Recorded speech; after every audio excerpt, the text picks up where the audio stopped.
Hello everyone. Last class मैंने आप लोगों को कुछ क्वेश्चंस कराए थे लिमिटिंग रिएजेंट पे, कुछ उनके फॉर्म को बताया था। बट इस क्लास में मैं आपको क्या करता हूँ, एक बार फिर से स्टोइचियोमेट्री और लिमिटिंग रिएजेंट दोनों के कंबाइंड क्वेश्चन कराता हूँ। मैंने आप लोगों को एक क्या नाम है शीट आप लोगों के क्लासरूम पे डाली है, तो उसे सॉल्व करना। उसमें मेरे हिसाब से मॉलिक्यूलर फार्मूला, एम्पेरिकल फार्मूला और स्टोइचियोमेट्री के क्वेश्चन। तो आज अपन स्टार्ट करते हैं combined question form of stoichiometry and limiting reagent. ठीक, अभी मैं आपको दोनों चीज को डिफाइन करूंगा अलग अलग। मैं अगर दोनों को लेके चलूँ तो मैं कैसे लेके चलूंगा, तो दोनों में डिफरेंस समझो। स्टोइचियोमेट्री क्या होता है और लिमिटिंग रिएजेंट क्या होता है। तो दोनों में क्वेश्चन थोड़े कॉमन से लगते हैं, ऐसे लगता है इनमें क्या डिफरेंस किया जाए। तो देखते हैं अपन इसमें क्या क्या डिफरेंस हो सकता है।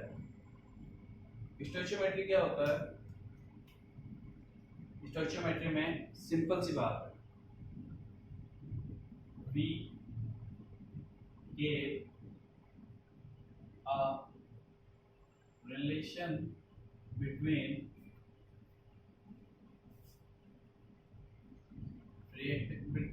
relation of quantitative amounts between reactant and product। यानी स्टोइचियोमेट्री क्या बताता है? स्टोइचियोमेट्री, सपोज करो मेरे पास कोई रिएक्शन है A plus B give C plus, तो वो A B C और D इन चारों का आपस में रिलेशन बताता है। ठीक है। सेकंड, इन स्टोइचियोमेट्री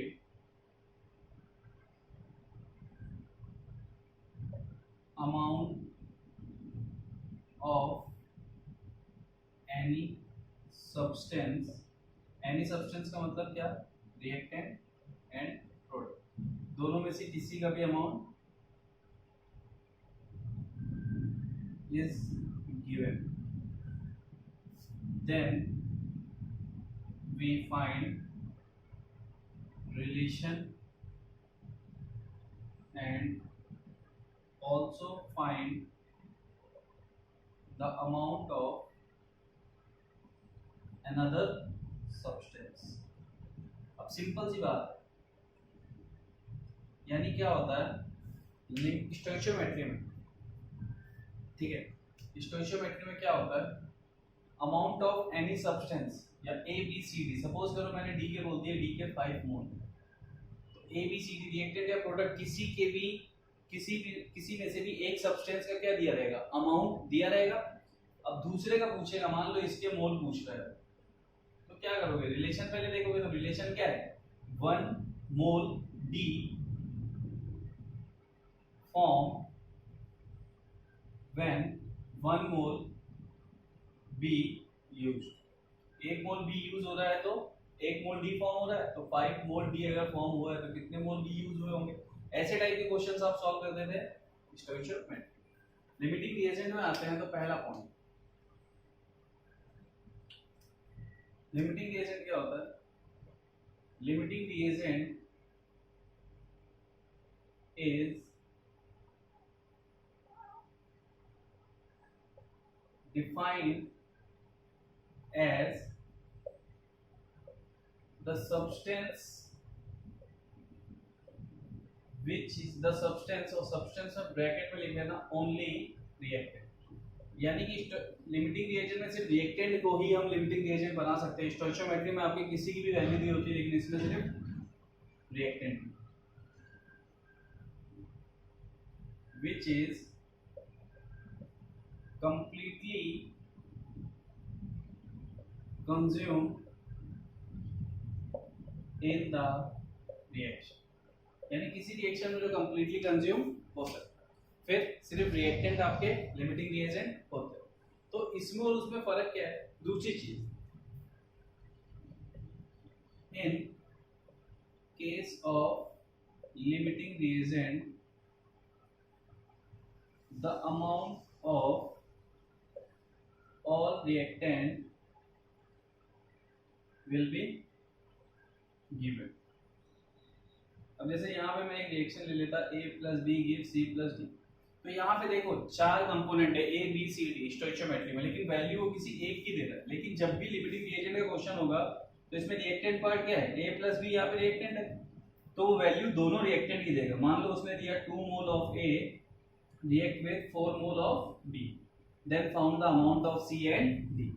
तो ये फर्क होता है लिमिट स्टोइचियोमेट्री में, चारों में से पूरी रिएक्शन में से किसी एक कंपोनेंट की वैल्यू गिवन होती है, और लिमिटिंग रिएजेंट में दोनों रिएक्टेंट की वैल्यू गिवन होती है, उससे हम रिलेशन निकालते हैं और लिमिटिंग रिएजेंट फाइंड करते हैं। तो ये इनके बीच में बेसिकली डिफरेंस है। पहला, स्टोइचियोमेट्री में कोई भी हो सकता है, रिएक्टेंट भी और प्रोडक्ट भी। दूसरा, इसमें हम रिलेशन स्टेबलाइज करते हैं कि इसके मोल से मोल एनालिसिस करते हैं, मास से मास एनालिसिस करते हैं, मोल से मास, मोल से वॉल्यूम एनालिसिस करते हैं कि एक दूसरे के बीच में रिलेशन कैसा है, और उसके हिसाब से क्या गिवन और क्या फाइंड करना है हम फाइंड कर लेते हैं। यहाँ से हम पहले लिमिटिंग रिएजेंट निकालते हैं, और लिमिटिंग रिएजेंट निकालने के बाद मैंने आपको स्टेप्स बताए थे, आप वो स्टेप्स यूज करते हो और क्या क्या निकाल सकते हो। पहला, लिमिटिंग रिएजेंट कौन होगा वो निकाल लोगे। दूसरा, दोनों में से कौन कंप्लीटली अमाउंट ऑफ प्रोडक्ट कितना फॉर्म हो रहा है। दूसरा, तीसरा आप क्या निकाल सकते हो, आप इसमें से निकाल सकते हो बहुत सारी चीजें निकाल सकते हो, ठीक है, कि रिएक्टेंट जो कंप्लीटली कंज्यूम हो गया वो तो ठीक है, लेकिन जो दूसरा था वो कितना यूज हुआ, अगर यूज हुआ तो कितना बचा, ठीक है। तो ये सारी चीजें आप लोग निकाल सकते हैं। चलिए क्वेश्चन करते हैं। सपोज मैंने एक रिएक्शन लिया 2KClO3 gives twice KCl plus 3O। ये एक बैलेंस रिएक्शन। कैसे चेक करते हैं, पोटेशियम के दो आइटम है, सामने 2 से मल्टीप्लाई हो रहा है, इसका मतलब K में भी हो रहा है, Cl में भी हो रहा है। सामने 2 से मल्टीप्लाई हो रहा है, इसका मतलब K में भी हो रहा है, Cl में भी हो रहा है, O में भी हो रहा है। तो O कितने हो जाएंगे 6, बाकी दोनों 2, Cl 2, O 6, O 3 2 जा 6। सामने और नीचे के नंबर का मल्टीप्लाई हो जाता है, तो यहाँ पे ऑक्सीजन टोटल कितने हैं 3 × 2 6, इसका आपस में मल्टीप्लाई हो जाता है, तो यहाँ पे K कितने हैं 2K एंड 2 Cl। सामने वाले का मल्टीप्लाई, अगर सामने कोई नंबर है तो मल्टीप्लाई हो जाता है, ठीक है। बट अगर नीचे कोई नंबर लिखा है, जैसे यहाँ पे देखो KClO3, तो ये सिर्फ O के नीचे लिखा है, इसका K और Cl से कोई लेना देना नहीं। ये रिएक्शन, सपोज करो क्वेश्चन बोल रहा है 5.6 लीटर, मान लो ये डाटा मैंने दिया है, तो मैं पूछ रहा हूँ क्वेश्चन में calculate amount of KClO3 required to form 5.6 litre oxygen. अब देखो क्वेश्चन पढ़ के कैसे समझेंगे कि क्वेश्चन स्टोइचियोमेट्री है या क्वेश्चन लिमिटिंग है। उसने क्या बोला, कैलकुलेट अमाउंट ऑफ KClO3। अब देखो ये कैसे पता चलेगा कि रिएक्टेंट पार्ट में या प्रोडक्ट पार्ट में। रिक्वायर्ड का मतलब क्या होता है, जो रिक्वायर्ड होता है, रिक्वायर्ड वाला फॉर्म कहाँ होगा, हमेशा रिएक्टेंट पार्ट में। तो KClO3, अब यहाँ से देखो जो ये Cl O3 माइनस है, इसको तुम बोलते हो क्लोरेट आयन, ठीक है। और ये जो है K, ये है पोटेशियम। तो देखो ऐसे ही नेमिंग करते हैं, तो इसका नेमिंग क्या हो जाएगा, दोनों को ऐड कर दो, पोटेशियम क्लोरेट, आयन नहीं लगाओगे, पोटेशियम क्लोरेट। लेकिन Cl O3 माइनस आयन कौन सा होता है, क्लोरेट आयन। तो इसको कॉपी के टॉप पे कहीं पे लिख लो, ये आयंस वगैरह तुम्हें पता होने चाहिए, ठीक है। तो रिक्वायर्ड, तो हम क्या करेंगे, KClO3 required to form 5.6 litre oxygen, यानी इसकी रिएक्शन करवानी। तो रिएक्शन करवा के क्या फॉर्म होता है, यही रिएक्शन होती है, तो हमने रिएक्शन दी। तो देखो ये क्वेश्चन स्टोइचियोमेट्री है या लिमिटिंग रिएजेंट, कैसे पता चलेगा, पूरे रिएक्शन में सिर्फ एक का अमाउंट दिया हुआ है, किसका, ऑक्सीजन, सिर्फ एक का अमाउंट दिया हुआ है और कोई अमाउंट नहीं दिया हुआ है, इसका मतलब क्वेश्चन बन जाता है स्टोइचियोमेट्रिक, ठीक। अब वो क्या बोल रहा है, 5.6 लीटर ऑक्सीजन फॉर्म हो रही है, फॉर्म कितनी हो रही है 5.6 लीटर, यानी क्वेश्चन में वो जो डाटा दे रहा है उसमें सिर्फ 5.6 लीटर ऑक्सीजन फॉर्म हो रही है। लेकिन मैं यहाँ पे देखूं जो रिएक्शन है, यानी नेचर में जो रिएक्शन एग्जिस्ट कर रही है, उसमें एक्चुअल वॉल्यूम ऑक्सीजन का 3 × 22.4 लीटर है, यानी ये बैलेंसिंग कोएफिशिएंट है, तो नेचर में ये रिएक्शन ऐसे ही बैलेंस हो रही है ना। अब इतना फॉर्म हो रहा है लेकिन रिएक्शन में कितना लेके बैठा है, 3 इंटू 22.4। हमें पता क्या करना है, amount of KClO3 required, amount मतलब इसका मास, ठीक है। तो KClO3 हमको फाइंड करना है। तो KClO3 को हम यहाँ पे क्या करते हैं, इसका मॉलिक्यूलर वेट निकाल देते हैं। तो K का कितना होता है 39, 35.5 प्लस 48, ठीक है। इसको हम ऐड करते हैं,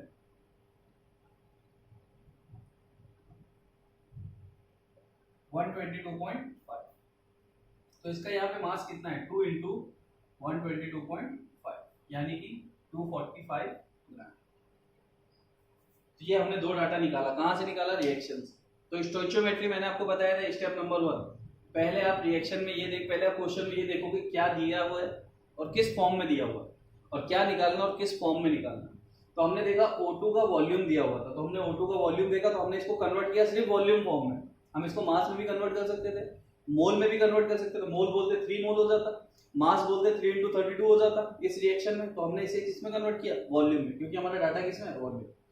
फाइंड क्या करना था, अमाउंट ऑफ KClO3। KClO3 कोई गैस तो है नहीं, गैस होती तो उसका वॉल्यूम फाइंड करते हैं, ये सॉलिड है तो इसका हमें अमाउंट मतलब मास फाइंड करना था। तो मैंने इसको सिर्फ किस में कन्वर्ट किया, मास में। अगर मैं मोल में कन्वर्ट करता कितने मोल होते, 2 मोल।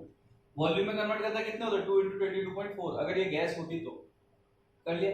अब मैंने दोनों इनिशियल चीजें आपकी फाइंड कर ली। तो मुझे ये देखना है गिवन डाटा क्या है। गिवन डाटा है 5.6 लीटर किसका, ऑक्सीजन का। तो उसको इधर लिखो, किधर, लेफ्ट हैंड साइड। तो रिएक्शन क्या बोल रहा है, that 3 into 22.4 litre oxygen form is equal to, कब फॉर्म होती है, 245 ग्राम KClO3 रिक्वायर्ड। यानी कि 3 इंटू 22.4 लीटर O2 फॉर्म होती है जब 245 ग्राम KClO3 रिक्वायर्ड होता है। अब उसने क्या बोला, अगर 5.6 लीटर O2 फॉर्म हो रही है, तो 5.6 लीटर O2 फॉर्म हो रही है, तो ये कितना लगेगा, तो 5.6 into 245 cross multiplication. Cross multiplication कैसे, 10 रुपए के 4 पेन, तो 5 रुपए के कितने, 5, इसका मल्टीप्लाइजर इंटू 4 डिवाइड बाय, ये डिवाइड में 10, तो कितना हो जाएगा 2, ठीक है। ये चला गया मल्टीप्लाई में, यानी 5.6 इंटू 245, और ये चला जाएगा डिवाइड में, 3 इंटू 22.4, 5.6 4 कितना हो जाएगा, 245 डिवाइड बाय 12। इसको सॉल्व कर लोगे, जितना आएगा वो तुम्हारा वेट आ जाएगा 5.6 लीटर। तो देखो स्टोइचियोमेट्री कितना इजी है, एक डाटा दिया रहता है, बाकी डाटा तुमसे पूछ रहा है, और जिस फॉर्म में वो पूछना चाहता है उस फॉर्म में तुम इजीली उसका आंसर दे सकते हो। तो बिल्कुल भी तुम्हें सोचने की जरूरत नहीं है, तुम क्लियरली इसको सॉल्व कर सकते हो। नोट डाउन करो।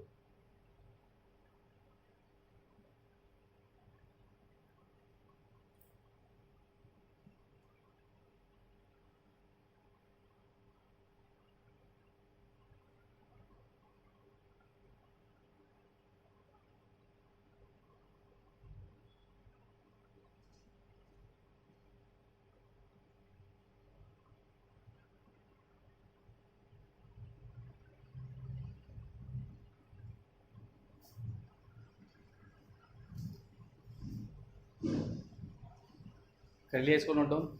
अब सेम क्वेश्चन को मैं कन्वर्ट कर रहा हूँ लिमिटिंग रिएजेंट में। अब उसको देखो, यानी इस क्वेश्चन को तुमने देख लिया, तो ये था स्टोइचियोमेट्री। स्टोइचियोमेट्री में तुम्हें क्या क्या चीजें, बस तुम्हें ये दोनों में डिफरेंस समझना है और दोनों के सॉल्व करने के पैटर्न को समझना है।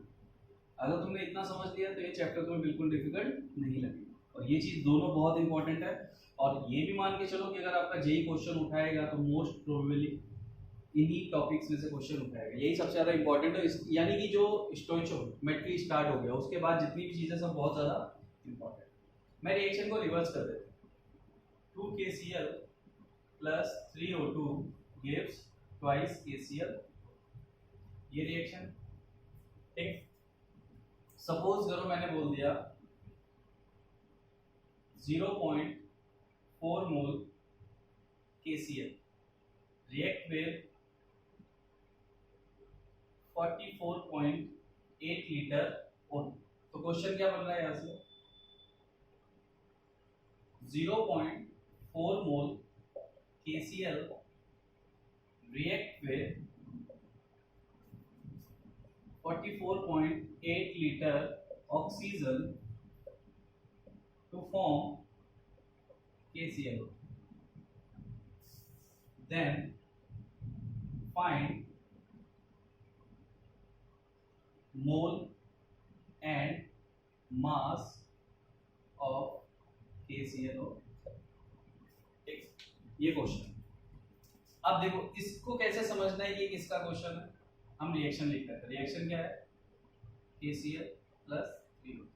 अब इसमें कैसे पता चलेगा कौन रिएक्टेंट है, 0.4 मोल KCl रिएक्ट विद, तो रिएक्ट करना मतलब रिएक्टेंट विद 44 क्या फॉर्म कर रहा है, 2 KClO3। अब क्या बोला, KCl कितना है 0.4 मोल, और ये डाटा किसमें, वॉल्यूम। तो हमारे लिए बेटर क्या होगा, एक मोल में है एक वॉल्यूम में, हमारे लिए बेटर होगा कि हम दोनों को एक जैसा कर ले। तो मैं इसको तुरंत मोल में कन्वर्ट करने की कोशिश करता हूँ। तो 44.8 दिया हुआ है, मोल में कन्वर्ट करने के लिए 22.4 से डिवाइड करना पड़ेगा, 2 मोल आ जाता है। यहाँ दोनों मोल में कन्वर्ट हो गए, हम लिमिटिंग रिएजेंट फाइंड करेंगे। कैसे पता चला क्वेश्चन लिमिटिंग रिएजेंट का, क्योंकि दिए हुए रिएक्टेंट में से दोनों का डाटा गिवन है, 0.4 मोल 44.8 लीटर, और किसी एक का डाटा फाइंड करो। तो लिमिटिंग रिएजेंट मोल अगर गिवन हो तो क्या होता है, given mole divide by balancing coefficient. तो बैलेंसिंग कोएफिशिएंट कितना है 2, तो यहाँ पे लिमिटिंग रिएजेंट की वैल्यू कितनी आ रही है 0.2 मोल, ये आ गई। यहाँ पे आंसर कितना है लिमिटिंग रिएजेंट का, तो 2 डिवाइड बाय बैलेंसिंग कोएफिशिएंट कितना है 3, तो 2/3, 2/3 को सॉल्व करोगे कितना आएगा 0.67। दोनों में से स्मॉलर वैल्यू कौन है, 0.2 मोल 0.67 मोल, ये स्मॉलर है। इसका मतलब रिएक्टेंट में, रिएक्शन में लिमिटिंग रिएजेंट कौन है, KCl आपका बन गया लिमिटिंग रिएजेंट। अब तुम्हारा लिमिटिंग रिएजेंट तुम्हें मिल चुका है, तो तुम क्या क्या फाइंड कर सकते हो। पहली चीज क्वेश्चन में तुमने क्या फाइंड कर लिया कि which one of the following is limiting reagent, then KCl is limiting reagent। अब हम फाइंड कर सकते हैं amount of KClO3 फॉर्म। तो फॉर्मूला क्या होता है, value of limiting reagent into balancing coefficient of that substance. तो हम किसका फाइंड कर रहे हैं, KClO3 का। तो हमें बैलेंसिंग कोएफिशिएंट किसका रखना पड़ेगा, KClO3 का। लिमिटिंग रिएजेंट की वैल्यू कितनी है 0.2, और किस फॉर्म में, मोल फॉर्म में, इनटू बैलेंसिंग कोएफिशिएंट किसका है, कितना है KClO3 2, तो आंसर कितना हो गया 0.4 मोल। इतना फॉर्म हो रहा है। अब इसका तुमसे मास पूछा गया था, तो तुम्हें अगर इसको मास में कन्वर्ट करना है, तो अगर मोल गिवन है तो मास कैसे बनाया जाता है, multiply by molecular weight. KClO3 का मॉलिक्यूलर वेट होता है 122.5, सीधा सीधा आंसर आ जाएगा मास के फॉर्म में। तो पहली दो चीज तुमने फाइंड कर ली, which one is limiting reagent and second amount of product form. अब थर्ड क्या फाइंड कर सकते हो। अब देखो ये तो कंप्लीटली कंज्यूम हो गया, लिमिटिंग रिएजेंट बन गया, खत्म हो चुका है, ये तो नहीं हुआ ना। तो अमाउंट ऑफ रिएक्टेंट यूज्ड,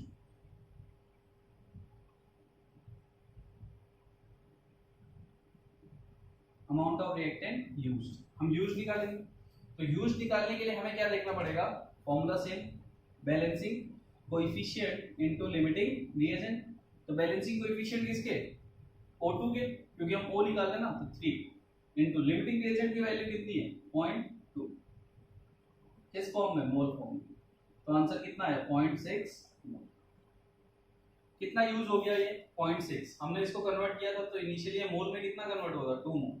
तो amount of reactant left is equal to 2 minus 0.6 which is equal to 1.4। यानी रिएक्शन में 1.4 मोल ऑक्सीजन बच रहे हैं 2 मोल में से, और 0.6 यूज हो रहा है, और ये पूरा 0.4 का 0.4 यूज हुआ, तब जाके रिएक्शन हुई। तो ये क्वेश्चन बन गया लिमिटिंग रिएजेंट का, यानी ये डिफरेंस था, एक में सिर्फ एक की वैल्यू गिवन थी, दूसरे में दोनों की वैल्यू गिवन थी, हमने यूज किया और क्वेश्चन को सॉल्व किया। तो हमें ये डिफरेंस समझ के चलना है कि कौन सा क्वेश्चन लिमिटिंग रिएजेंट का है, कौन सा क्वेश्चन स्टोइचियोमेट्री का। ठीक है, तो कुछ क्वेश्चंस आज करते हैं अपन लिमिटिंग रिएजेंट पे। तो ये बेसिक सा मैंने एक एग्जांपल लेके आपको समझा दिया। भाई क्या क्या चीज़ें आपको याद रखनी है। तो आपको ये चीज़ें याद रखनी पड़ेंगी कि कैसे डिफरेंस किया जाए कि क्वेश्चन लिमिटिंग रिएजेंट का है या क्वेश्चन स्टोइचियोमेट्री का है। और दोनों के लिए मैंने आपको सबसे ईजी पैटर्न दे दिया है। आप एक बार बुक जरूर उठा के पढ़ना कि दोनों टॉपिक कैसे है और उसमें कितनी ज़्यादा थ्योरी एंड फॉर्मूलाज दिए हुए हैं। तो आप जब वहाँ से पढ़ोगे तो डैम श्योर आप बहुत ज़्यादा कंफ्यूज हो जाओगे। बेसिकली आप इन फॉर्मूलाज इन पैटर्न्स को यूज़ करो और इजीली क्वेश्चन सॉल्व करो step by step. Note down कर लीजिए। चलिए कुछ क्वेश्चंस अपन स्टार्ट करते हैं। जैसे क्वेश्चन है, पहला क्वेश्चन, ठीक है।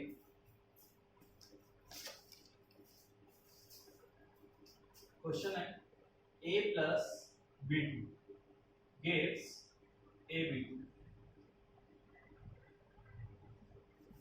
देन पहला, तो इसमें क्या करना है, फाइंड लिमिटिंग रिएजेंट। सिर्फ हमें लिमिटिंग रिएजेंट फाइंड करके देना है। कब कब कंडीशन क्या क्या है, 300 atoms of A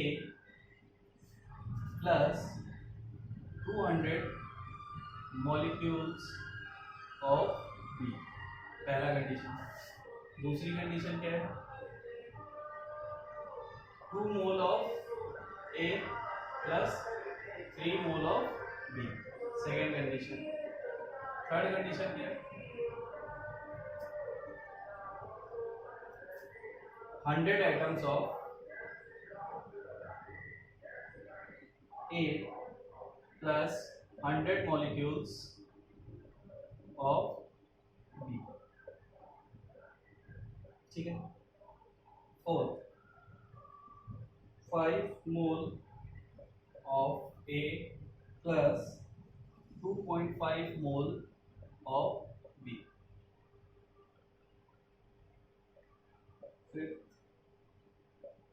2.5 mole of A plus 5 mole of B। देखो ये क्वेश्चन दिया हुआ है, इसमें सिर्फ तुम्हें क्या फाइंड करके देना है, इसमें तुम्हें सिर्फ लिमिटिंग रिएजेंट फाइंड करके देना है। रिएक्शन क्या है, रिएक्शन है A plus B2 gives AB। ये रिएक्शन पहले में क्या बोल रहा है, 300 एटम्स। अब देखो A कैसा लिखा हुआ है, A आपका, A के नीचे कोई नंबर है नहीं है, इसका मतलब मॉलिक्यूलर फॉर्म में नहीं है, ये एलिमेंटल फॉर्म में, like Na, like Mg, like Ca, like K, like C, इनके नीचे कोई नंबर नहीं है। तो ये किस फॉर्म में, ये एलिमेंटल फॉर्म में, तो इसके सीधे सीधे 300 एटम। B को देखो, B कैसा है, 2, इसका मतलब इसमें दो B है, B और B, तो ये क्या फॉर्म है, मॉलिक्यूल फॉर्म है। और मॉलिक्यूल फॉर्म कैसा, लाइक O2, N2, F2। तो इसमें एटम्स कितने होते हैं, 2 एटम्स। एक मॉलिक्यूल में कितने एटम्स होते हैं, 2 एटम्स। तो यहाँ पे कितने मॉलिक्यूल्स दिए हुए हैं, 200। तो इसका मतलब इसमें एटम्स कितने हैं, 400। कम एटम्स किसमें है, A में। बैलेंसिंग कोएफिशिएंट इसका A है। लिमिटिंग रिएजेंट निकालोगे, इसको तो किस में कन्वर्ट करोगे, मोल्स के फॉर्म में, मोल्स के फॉर्म में भी कन्वर्ट करोगे। 300 डिवाइड बाय 6.022 और 400 डिवाइड बाय 6.022, वैल्यू कौन सी छोटी आने वाली, और वैल्यू कौन सी कम आएगी, 300 वाली या 400 वाली। अगर 300 बाय मोल में कन्वर्ट करोगे तो क्या करोगे, 6.022 से डिवाइड करोगे ना, ठीक है। तो देखो उसके 200 मॉलिक्यूल्स मतलब 400 एटम्स दिए हुए, लेकिन ये बात होगी एटम्स। बट अगर हम बात करें, हम इसको 200 मॉलिक्यूल्स के फॉर्म में ले, क्योंकि ये रिएक्शन में तो B2 के फॉर्म में ही रिएक्शन कर रहा है ना, एटम्स के फॉर्म में तो कर नहीं रहा B करके। तो इसके 200 मॉलिक्यूल्स इसके 200 एटम्स के साथ रिएक्शन करेंगे, यानी हम क्या बोलेंगे, एक मॉलिक्यूल B2 एक एटम A के साथ रिएक्ट करता है तो AB2 फॉर्म होता है, यही बोलोगे ना।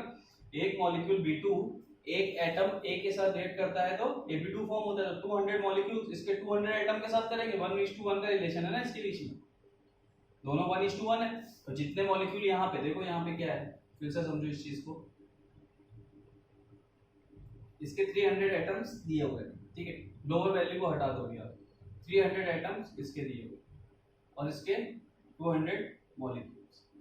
तो एक रिएक्शन में जो जिस फॉर्म में उसी फॉर्म में तो रिएक्ट कर रहा है, ये मॉलिक्यूल्स के फॉर्म में रिएक्ट कर रहा है, ये एटम्स के फॉर्म में।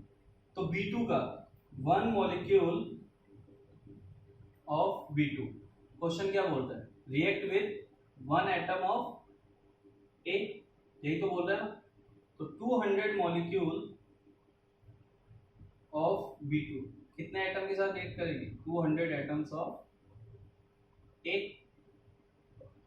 तो अगर 200 मॉलिक्यूल 200 के साथ रिएक्ट कर लेंगे तो यहाँ एक्सेस में 100 एटम बच रहा है ना, तो एक्सेस में कौन बच रहा है? ए। तो तुम्हारा लिमिटिंग रिएजेंट इसमें से कौन हुआ? B2 इज लिमिटिंग, क्योंकि इसके 200 मॉलिक्यूल के साथ इसके 200 एटम रिएक्ट कर लेंगे तो ये कंप्लीटली कंज्यूम हो रहा है, बट ये कंप्लीटली कंज्यूम नहीं हो रहा।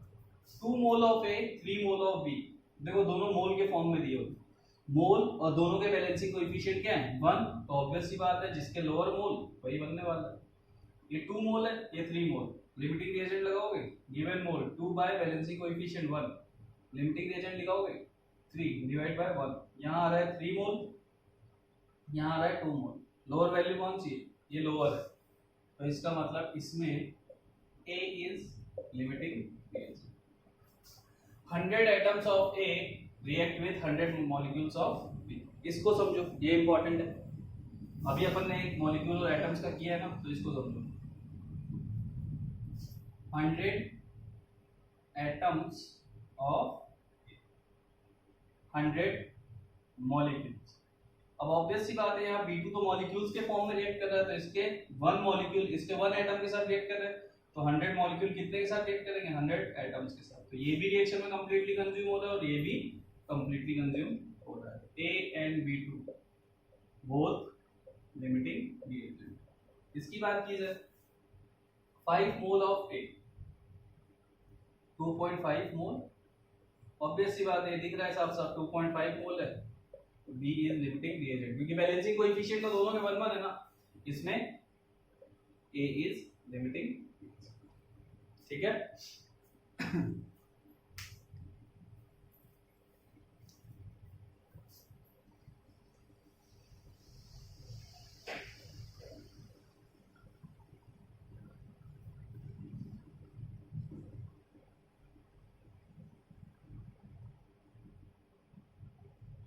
तो समझ में आया?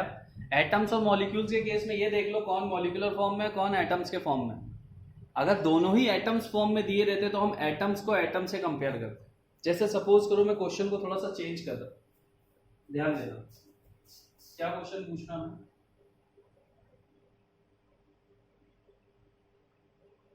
मैं क्वेश्चन में बोल देता 300 atoms of A react with 200 atoms of B. तो भाई क्या करते हैं यहाँ पे A प्लस B, इनके बीच में अगर मैं रिलेशन देखता तो एटम्स का रिलेशन क्या होता? अगर इसका एक एटम यूज हो रहा है तो B के कितने एटम यूज हो रहे हैं? 2 एटम, यही होता। तो रिएक्शन क्या बोल रहा है? 200 एटम्स और इसके 300 एटम्स, ये मान लो क्वेश्चन बोल रहा है। तो अगर इसके 200 एटम्स लगेंगे तो इसके कितने यूज होने चाहिए थे? 400, लेकिन इसके यूज कितने हो रहे हैं? 300। तो इसका मतलब ये तो पूरा खत्म हो जाएगा, लेकिन ये पूरा खत्म नहीं होगा, क्योंकि इसके 300 एटम के से रिएक्ट करने के लिए इसके सिर्फ 150 एटम सफिशिएंट होगा।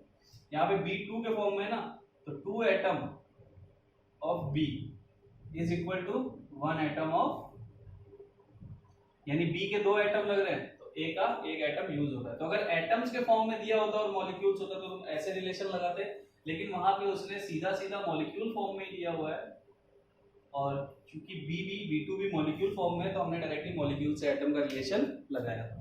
ठीक है। तो पहला क्वेश्चन था जो सिर्फ ये पूछ रहा था कि लिमिटिंग रिएजेंट कौन होगा। तो मैंने आपको एटम्स मॉलिक्यूल्स वाले क्वेश्चन नहीं कराए थे, तो इसलिए मैंने सिर्फ लिमिटिंग रिएजेंट आपको यहाँ से भी फाइंड करना सिखा दिया कि कैसे रिलेशन आप लगाओ। अब चलते हैं अपन कुछ क्वेश्चंस की तरफ।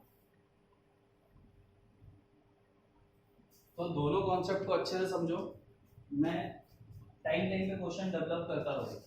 ठीक है। क्वेश्चन है 50 kg ऑफ एन। ये G का मतलब होता है गैस, कोई भी सब्सटेंस हो उसके बाद G लगाओ मतलब वो गैस है, S लगाओ मतलब वो सॉलिड है, एक्वस हो मतलब वो X प्लस H2O के फॉर्म में है, यानी उसमें वाटर एडेड है, L लगाओ तो वो लिक्विड फेज में है, अपवर्ड का एरो हो किसी के बाद तो वो गैस है, डाउनवर्ड का एरो हो किसी के बाद तो वो प्रेसिपिटेट है। तो ये चीजें आप लोगों ने 10th में पहले चैप्टर में पढ़ी होंगी तो इन सब चीज़ों को थोड़ा सा माइंड में रखना कि किसी सब्सटेंस के बाद ये इंडिकेशन मिलते हैं तो आप वहां से समझ सको वो क्या होता है।